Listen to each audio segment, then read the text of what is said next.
My name is Thomas Weber. I'm working as a consultant mainly in the finance field, and we exploring the topic predictive analytics, and that's what my talk is all about, getting started in this area. I'm a long-time user of Mathematica, and so in most cases, if I do approach a new topic or something like that, one of the first things I do is try to express it within Mathematica. It's a way to learn the subject more deeply, to explore it, okay?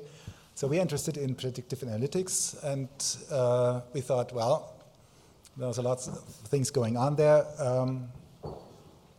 Can we do it with Mathematica? And I think from the presentation yesterday, it's quite clear that this is a very this is very much on the focus of Wolfram Research in between. Please consider that I'm here with version 9, where hardly is anything there in this direction yet. So it's a version 9 presentation, not a Mathematica 10. Okay. Predictive analytics, in a nutshell, what do you need it? Well, it's a method to answer questions like, where will be the next traffic jam? Can I predict where the next traffic jam is, given some data? Will the customer buy my product? This is one of the maybe starting points in this area. Is this email spam? You have seen that before, that you can now use Mathematica version 10 as a spam filter. But you can do this also for maybe betting in the horse race. So will this horse win the race? You can try to predict this with given data and see if you can come up with a model and see how this works. Or, where's my risk? If you are in the risk environment, if, for example, finance, there are methods to try to identify drivers of risk, aside from that what you maybe have seen before. So how does Mathematica fit in here? Well, first of all, didn't get it correct with the...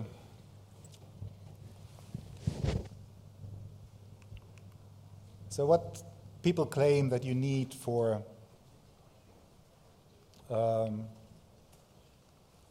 predictive analytics, so this is from a textbook, you need statistic. You have to be able to do data mining. You have to be able to do simulation. You have to have modeling, optimization, and you should have some information system, business intelligence, and all in the middle you should have visualization. And if you look at that graph out of a textbook, well, I would say there should be a good chance that you get this all within Mathematica. So we work by it, and hopefully that we might be quite successful. So what are typical, algorithm in predictive analytics? What do you need? Very important is the data pre-processing. Then you need regression methods, neural nets, classification, support vector machines. Okay, where's this in Mathematica? In Mathematica 9, well, there's not so much yet. Regression is there, data pre-processing is there, neural nets are not there. Regression, yes, support vector machine, not. But there are a lot of packages around, some packages around which help you in that. And maybe you don't need them any longer in version 10, but there's a very nice guy, Anton Antonov, who also worked for Wolfram Research for some time, and he made this his topic, Mathematica for Prediction. He has some nice packages, and he did allow me to use them. Simulating Neural Networks is a book by James Freeman, which is from 1994, and that's about the time I bought it. Being interested in this kind of topic. And well, what does it says? Well, you have an environment where you can do visualization, where you can work with data. So Mathematica is perfect for that. So he already discovered that in 1994. Then there are some examples about implementing support vector machines. Then there are some examples in the Mathematica Stack Exchange about random forest algorithm.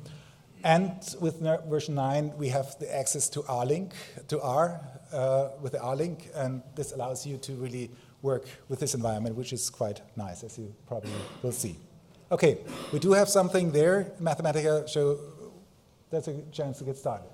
And to get started, well, we thought about trying an example and competing at Kaggle with Mathematica in this Titanic disaster. Okay, here you see a picture of Titanic going down. And if you do not know what Kaggle is all about, then I'm just going to open up this here. It's a platform where you can, as a company, put your data and ask data scientists to analyze your data, come up with model, and most of them are in form of a competition. So, for example, if you want to win $30,000, you have 47 days available to come up with the best model. And at the moment, there are 483 teams competing there. Or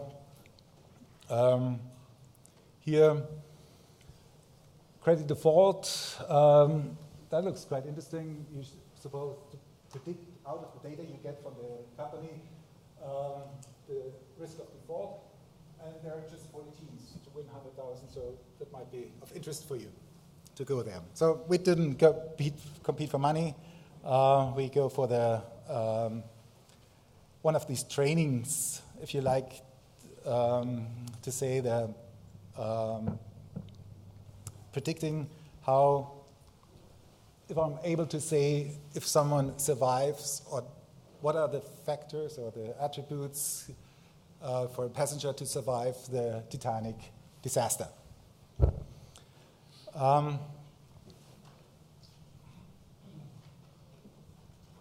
Okay, what do you get from there is some data.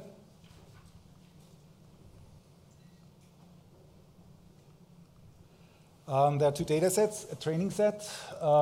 This is more or less a passenger list, where you, first of all, get the name, what kind of fare they paid, what class they were traveling. And this is a training set where you're supposed to, with which you can train your data, your model. And then you have a test set where you don't see if someone survived or did not survive, where you have to make the prediction on that. And depending on how good your prediction was, you get a ranking within the ranking list of Kaggle. Okay, so let's read in some data. And you see what we do receive. The passenger ID is just a number. Then we see here for the training set if someone survived or did not survive. And this is the first person, that's the second person, and this is a list of 800 and something. The sex, the age, if they are related person on board with them, and some more, fire cabin and stuff like that. So that's the data that you get. And because I'm still version 9, I do a trick which will be much simpler, which I like it very much in version 10. I read in the data and set the labels at first, train, and then the columns are the rest. The data itself are the rest, which allows me then, by evaluating this line, to really work with the names of the columns and not just with the figures. Okay, then we read in the test data, and you see, well, survived is missing. But we, aside from this field, everything is available for us later for the prediction. Okay, that's getting the data in. And what we have done in the beginning is, first of all, that we, well, to get a feeling how good our methods are, we separated the test data, the trained data, in two parts to be able to do some tests for ourselves. We don't have to always ask Kaggle how good we are. So we split up the data in our data, or the trained data, in two parts, which allows us to do some testing. And here's some very simple average So we do have all data is 89.1, and we split it up like that and looked, yeah.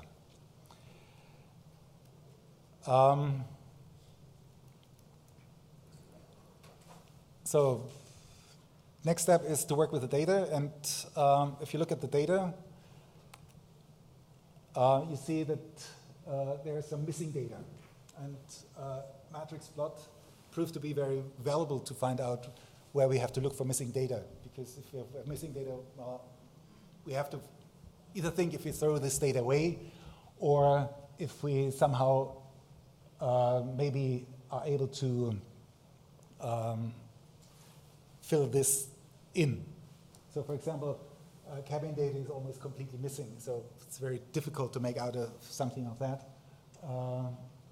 Then, well, for certain, the survived data is missing in the test data. We have combined everything. The age is missing very much, so that's not too good to have this here. And yeah, that's the first. I don't like it here. Not used to this environment. So let's look at the data, and some of the data is categorical. And to work with that, we use a nice plot from Antonov. And here, first of all, we look at who survived, who did not survive. And just to get a feeling of the data, we just put in some more things in and try to get a feeling for the data, which is very important later to have an idea how we can further work with the data. And you see, here we do have the, I think that's not survived.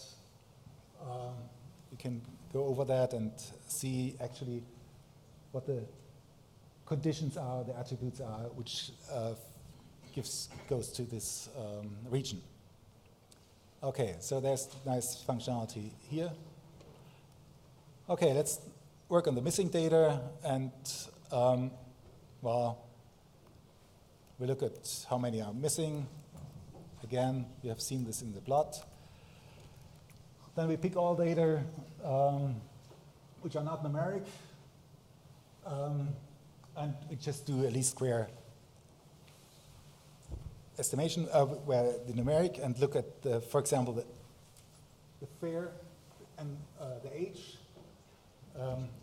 We make a model where we try to express the age of the amount of the fare they paid, and use that as a way to fill in the missing data. So this is a quite ad hoc approach to fill in the age, the missing data and the age. There you can probably do some more sophisticated ways, find better ways to analyze it, what the relationship, how do age may be connected to other variables, and do this better. Okay, then we do have missing variable fare. There's just one, and we just look at the class, what the average, did the people pay for the class they are traveling with, and we take the mean of that and put this in for the missing fare in this specific case. And I think this is something which is probably a one-liner. Oh, 5 minutes? I'm sorry, so didn't get far. It's a one-liner in the next version. Okay, so let's start in 5 minutes. Let's start with the first prediction, they all drown. And as a base start, and you see our guesses are not so bad, even if we have 60% correct guesses if we say they all drown. Another model is children first, children and women first, and so we select all women and all children and try to estimate it. And well, we do get some good data. But what is a child? So we try to find this by plotting how our model reacts on different assumptions about what is a child and what is not a child. And you see that actually everything which is in age less than 15 is supposed to be a child, giving our training data. So we give this on, nice model, to predict that. And oh, well, we are on the position 1,104 in this competition by around 1,600 competitors. That's not too bad, but that's not really anything. Let's go to age of 10.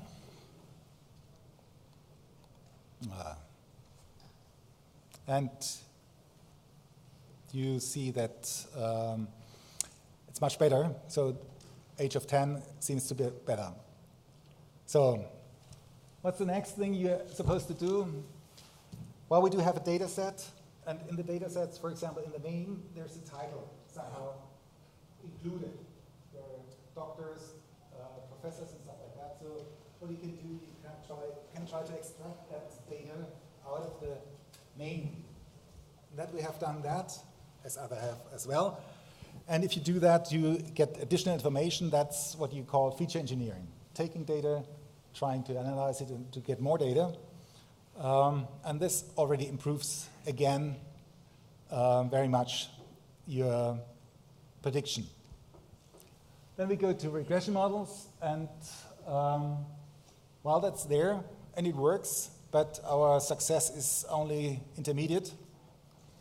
We're down now at place 785, so we almost doubled our position, and with this regression model, which is available in version 9. Then we took decision trees. There's a nice package from Antonov, and looking here with decision trees,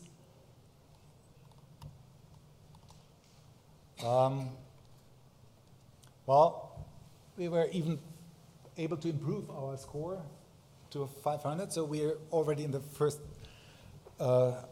third part of the competition, but we can do better.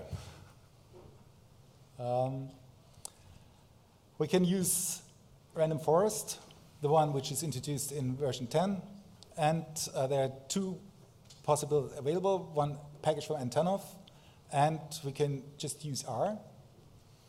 And so we just give our data to R, put it over. Actually, that's a way to put up a data frame in R with naming, which does not work with this version, but worked with other examples very well. But I didn't figure out what breaks it here. So we read it in, write it out, read it in, and do some further use R, and well, with a simple forest, we were not able to really get better as the regression. So we took another random forest. There are several available within R. And so finally, for this presentation, we came up with a prediction on with the party. We are now at place 347 using random forest, a specific random forest, so that makes it clear that it's very important to be able to see what kind of algorithms implemented, and hopefully all these possible random forest algorithms, Wolfram did choose the best one available for such a problem. Okay, I'm going to finish up here. I think I'm done. Then thank you very much.